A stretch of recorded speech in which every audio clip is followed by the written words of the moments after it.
اور اگر رمضان کا مہینہ تو پورا معافی کا مہینہ ہے کہ دوزخ کے دروازے بند ہو جاتے ہیں، جنت کے دروازے کھول دیے جاتے ہیں، شیطان قید. اب دیکھتے نہیں نمازی کیوں بڑھ جاتے ہیں رمضان شریف میں؟ کہ وہ نامراد قید ہو جاتے ہیں.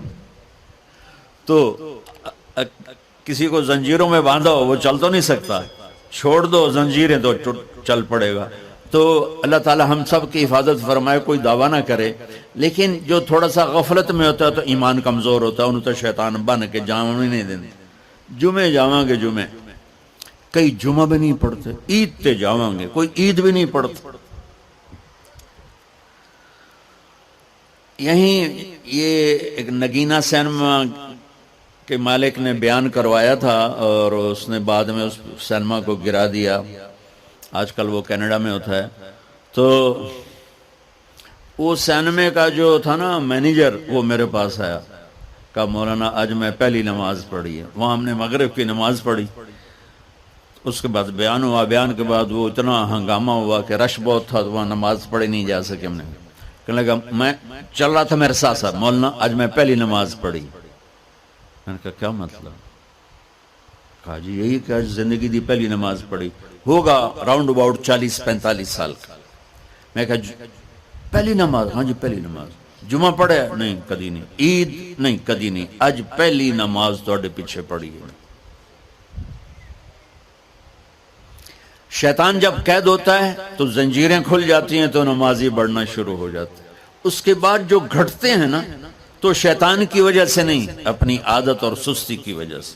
پہلے 2-3 دن بڑا جوش ہوتا ہے، پھر اس کے بعد گھٹتے ادھے کو پھر نکل جاندے ہیں، ادھے رہ جاندے ہیں. تو تراویح میں بھی پہلے پوری مسجد بھرے گی، پھر ایک صف جائے گی، پھر دوسری جائے گی، پھر تیسری جائے گی. تو بھائیو یہ رمضان آ رہا ہے، دیکھو میں ہاتھ جوڑتا ہوں، نماز 5 وقت سارا سال فرض ہے، لیکن روزے کی برکت سے کیا ہوتا ہے؟ شیطان قید ہو جاتا ہے تو وہ سارے بھاگے بھاگے آ رہے ہوتے ہیں. اللہ سے مانگ لو اس رمضان میں کہ یا اللہ ایسی توفیق دے کہ موت تک نماز نہ چھوٹ. رمضان میں بہت سے لوگ رشوت لینا چھوڑ دیتے ہیں کہ نہیں جی ہن رمضان شریف آ گیا. رمضان شریف بھی تو آیا ہے، لیکن اصل میں شیطان قید ہوا ہے تو اب کہہ رہے نہیں ہوں رشوت نہیں لینی، مہینے بعد لواں گے. ڈنڈی مارنے والا کہتا ہے نہیں صحیح تولنا ہے، پھر رمضان تو بعد کٹھی کسر کر لواں گے. وہ کیا وجہ ہے پیچھے؟ ایک تو رمضان کی برکات ہیں، اور ایک شیطان کا قید ہونا ہے، اور ایک جنت کے دروازوں کا کھل جانا، دوزخ کے دروازوں کا بند ہونا، اللہ کے عرش کا پہلے آسمان پہ مستقل ڈیرا ڈال دینا، اور پھر اعلان کرنا ہے کوئی بخشش آنے والا ہے، کوئی معافی مانگنے والا ہے، کوئی توبہ کرنے والا ہے، کوئی جنت مانگنے والا ہے، کوئی دنیا مانگنے والا، آؤ مانگو. اور ایک فرشتہ اعلان کرتا ہے اے بھلائی کے چاہنے والے شاباش آگے بڑھ، اور دوسرا فرشتہ اعلان کرتا ہے اے برائی کے کرنے والے بس کر اور واپس آ جا، بس کر اور واپس آ جا. رمضان کا مطلب ہے جل جانا. رمضان کے لفظ کا مطلب ہے جل جانا. جلنے کا مطلب کیوں ہے اس میں؟ کہ رمضان میں اللہ سارے گناہوں سے اپنے بندوں کو پاک کر دیتا ہے اور ان کے گناہوں کو جلا دیتا ہے، جس سے وہ پاک ہو کر جیسے سونا آگ میں جل کے خالص ہو کے باہر آتا ہے، روزہ رکھنے والا بھوک کی آگ میں جل کے خالص ہو کے باہر آ جاتا ہے، اللہ اس کے سارے گناہ معاف فرماتا ہے. دھیان نال سنیں، سب سے اعلیٰ درجے کا مسلمان، میرے نبی کا جواب،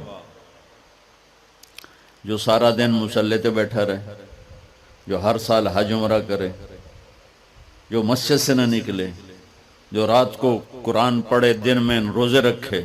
نہیں، سنو غور سے سنو، من سلم المسلمون لسانہ ویدہ، سب سے اعلیٰ درجے کا مسلمان فیصلہ بات کا وہ ہے جو اپنے مسلمانوں کو تکلیف نہ پہنچائے، جو ہاتھ اور زبان سے کسی کو تکلیف نہ پہنچائے، وہ سب سے اعلیٰ درجے کا مسلمان ہے. سبحان اللہ، کیا بات. میرے نبی سے ایک صحابی نے پوچھا یا رسول اللہ، ہمارے محلے میں ایک خاتون رہتی ہے، رات کو تہجد پڑھتی ہے، دن میں روزے رکھتی ہے، پر اس کی زبان بہت سخت ہے، بہت بےزتی کرتی. اب نے کہا جہنم میں جائے گی. کہا جی ایک خاتون ہے جو نہ نفلی روزہ، لیکن اس کی زبان کا بول بڑا میٹھا ہے، کہا وہ جنت میں جائے گی. تو سب سے اعلیٰ درجے کا مسلمان کون ہے جو کسی کو تکلیف نہ پہنچائے؟ پھر اس نے پوچھا ای الایمان افضل، سب سے اعلیٰ درجے کا مومن کون ہے؟ تو آپ نے فرمایا حسن الاخلاق، جس کے اخلاق اچھے ہوں وہ سب سے اعلیٰ درجے کا ایمان والا ہے. کیونکہ تکلیف نہ پہنچانا اخلاق کی ایک صفت ہے، اور اخلاق کی بے شمار اقسام. میرے نبی نے فرمایا اچھے اخلاق 360 صفات کا نام ہے. ایک صفت بھی کسی مسلمان مرد عورت کے اندر ہوگی تو جنت میں چلا جائے گا. سامنے ابو بکر بیٹھے تھے، کہنے لگے یا رسول اللہ کو میرے اندر بھی ہے؟ تو آپ نے فرمایا تیرے اندر ساری ہے، ساری تیرے اندر ساری. تو ابتدا بھی بتا دی، انتہا بھی بتا دی. اور عبادت بھی مسلمان کو اخلاق تک پہنچاتی ہے. اب سنو قرآن سے، اللہ تعالیٰ انسان کسے کہتا ہے؟ ایمان والوں کو. ان الذین کفروا من اہل الکتاب والمشرکین فی نار جہنم خالدین فیہا اولئک ہم شر البریہ. سب سے بدترین مخلوق وہ ہے جو اللہ کو نہ مانے، جو اللہ کہ دین کو نہ مانے. آپ نے کہا وہ سب سے بدترین مخلوق. تو لا الہ الا اللہ محمد رسول اللہ ہمیں انسانیت میں داخل کرتا ہے. انسان ہے ہی وہ جو لا الہ الا اللہ محمد رسول اللہ کا کلمہ پڑھتا ہو میرے رب کے نزدیک. نماز کیا ہے؟ نماز کیا ہے؟ بول بھائی. ہاں، میرا اللہ کہتا ہے ان الصلاۃ تنہا. اب آئی نہیں چل رہا.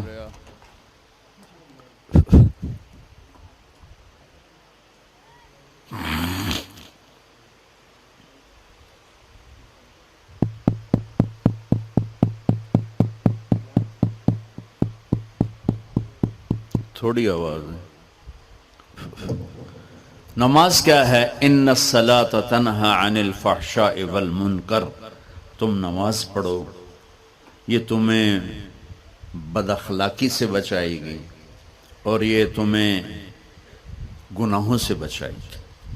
تو نماز بھی انسان کو اخلاق تک لے جا رہی، فحاشی سے بچائے گی، گناہوں سے بچائے گی، اخلاق کی طرف سفر. روزہ آ رہا ہے. روزہ کس لیے ہے؟ کتب علیکم الصیام کما کتب علی الذین من قبلکم لعلکم تتقون. تم پر روزہ فرض کیا ہے جس سے پہلوں پہ کیا تھا تاکہ تم تقوی والے بن جاؤ. تقوی والے کون ہیں؟ وسارعوا الی مغفرۃ من ربکم وجنۃ عرضها السماوات والارض اعدت للمتقین. کہ میرے بندو دوڑو جنت کی طرف جو تقوی والوں کے لیے. متقی کون ہیں دن تقوی والے یا اللہ؟ کا الذین ينفقون فی السراء والضراء، کا جو میرے نام پہ سخاوت کرتے ہیں، چاہے تنگ دست ہوں چاہے پیسے والے ہوں، چاہے تھوڑا مال ہوئے چاہے زیادہ مال ہوئے، وہ میرے نام پہ خرچ کر دیں. الکاظمین الغیظ، جو غصے کو پی جاتے ہیں. والعافین عن الناس، اور جو لوگوں کو معاف کر دیتے ہیں. اللہ تعالیٰ کہہ رہا ہے یہ تقوی والے ہیں. تو روزہ بھی اخلاق پہ لے جا رہا ہے. فمن فرض فیہن الحج فلا رفث ولا فسوق ولا جدال. میرے رب نے کہا حج کا ارادہ کر لیا ہے تو زبان کی گندی، زبان کا گندا لہجہ اور زبان کے گندے بول سے بچو، لڑائی سے بچو، گناہوں سے بچو. تو حج بھی میٹھے بول پہ لا رہا ہے، لڑائی سے بچنے پہ لا رہا ہے، نافرمانی سے بچنے پہ لا رہا ہے. خذ من اموالہم صدقۃ تطہرہم وتزکیہم بہا وصلی علیہم.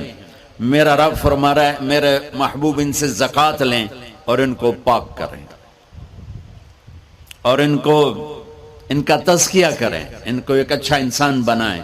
زکوٰۃ ہو اخلاق بنتے ہیں، روزہ ہو اخلاق بنتے ہیں، حج ہو اخلاق بنتے ہیں، نماز ہو اخلاق بنتے ہیں، کلمہ ہو انسان بنتا ہے۔ یہ اتنا زور کیوں دیا ہے اخلاق پر کہ میرے بھائیو، اچھا معاشرہ جو وجود میں آتا ہے وہ ایک دوسرے کو معاف کرنے سے وجود میں آتا ہے۔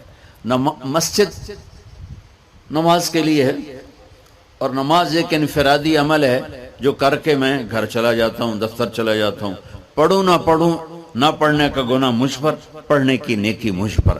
لیکن اگر میرے اخلاق برے ہیں، روزہ میری چیز ہے، رکھوں اجر، نہیں رکھوں پکڑ، زکوٰۃ دے دوں اجر نہ دوں پکڑ، حج کر لوں اجر نہ کروں پکڑ۔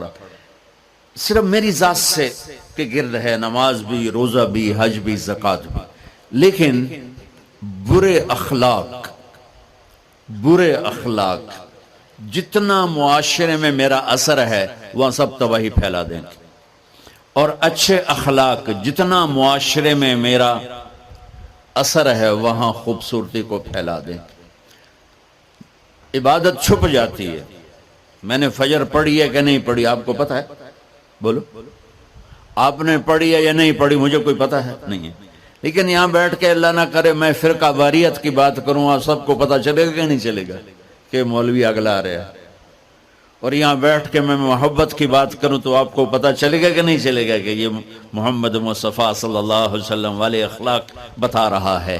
تو اخلاق چھپتے نہیں، برے ہوں یا اچھے ہوں، ظاہر ہوتے ہیں۔ اور سب سے زیادہ اس آدمی کا خاندان، جس آدمی کو بدتمیزی کی عادت ہے، وہ بیوی کے دل کو برباد کر دے گا، ماں باپ کے دل کو برباد کر دے گا، اولاد کو برباد کر دے گا، دوستوں کو، نوکروں کو برباد کر دے گا۔ اس کے نوکر سامنے کہیں گے میاں صاحب، شیخ صاحب، سیڑ صاحب، خان صاحب، اتھے جا کے گالی کڈھن گے۔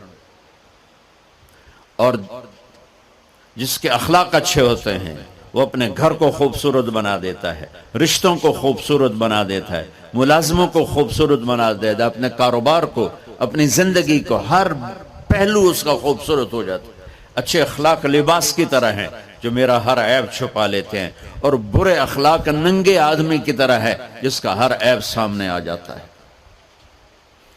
اور اللہ کی رحمت اتنی طاقتور ہے کہ میرا رب فرماتا ہے، یہ تو میں نے 5 غلطیاں بتائی ہیں، لیکن میرا رب فرماتا ہے میرا بندہ میں تجھے عمر بھی دیتا ہوں، طاقت بھی دیتا ہوں، تو اتنے گناہ کر کے زمین فیصل آباد کی سے اٹھا کر آسمان کی چھت کو لگا دے، ساری دنیا گناہگار ہو جائے نا تو آسمان کیا چاند تک بھی گناہ نہیں جا سکتے۔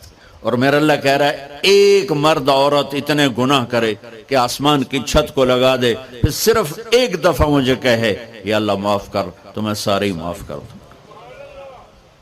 تو بھائیو یہ رات بھی معافی مانگنے کی ہے۔ تو میرے عزیز و رمضان شریف آ رہا ہے، اپنے دل کو کینہ سے صاف کرو، بغض سے صاف کرو، نفرت سے صاف کرو، کسی سے لڑے ہوئے ہو اللہ کے واسطے صلح کر لو۔ یہ لڑنے کی جگہ نہیں ہے، محبت کر کے جاؤ تو اللہ بڑے اونچے عالی درجات نصیب فرمائے گا۔ اور اللہ تعالیٰ موقع دے تو رمضان میں ایک 3 دن تبلیغ میں اللہ کے راستے میں ضرور لگا لینا۔ تو سارے بھائی نیت کرتے ہو؟ سنتیں پڑھ۔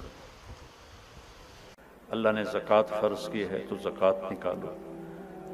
اب تو اتنے حالات ہیں کہ متوسط طبقہ بھی زکوٰۃ کا مستحق ہے، اپنے زکوٰۃ سے بڑھ کے نکالو، کیونکہ زکوٰۃ دینے والا بخیلوں سے تو نکل جاتا ہے لیکن سخیوں میں داخلہ اس سے اوپر کرے گا تو ہوتا ہے۔ 2,500 دے دیا نا 1 لاکھ میں سے تو اب آپ پہ بخیل کا لیبل نہیں لگے گا، لیکن سخی کا بھی نہیں لگے گا۔ اوپر 54 خرچ کر دو تو ایک سٹیپ آپ آ جائیں گے۔ سخی بن کے زندگی گزارو، لوگوں پہ خرچ کرنے کا مزہ بہت ہے، جوڑنے کے مزے سے زیادہ لگانے کا مزہ ہے۔ تو رمضان آ رہا ہے، خرچ کریں، زکوٰۃ سے بڑھ کر دیں، انتہائی ضرورت مند ہیں ہمارے لوگ۔ ابھی تو وہ جو سیلاب سے جو گھر گرے تھے ابھی تو وہ ہی نہیں بنے، کتنے ہزاروں لوگ بے گھر بیٹھے ہوئے ہیں۔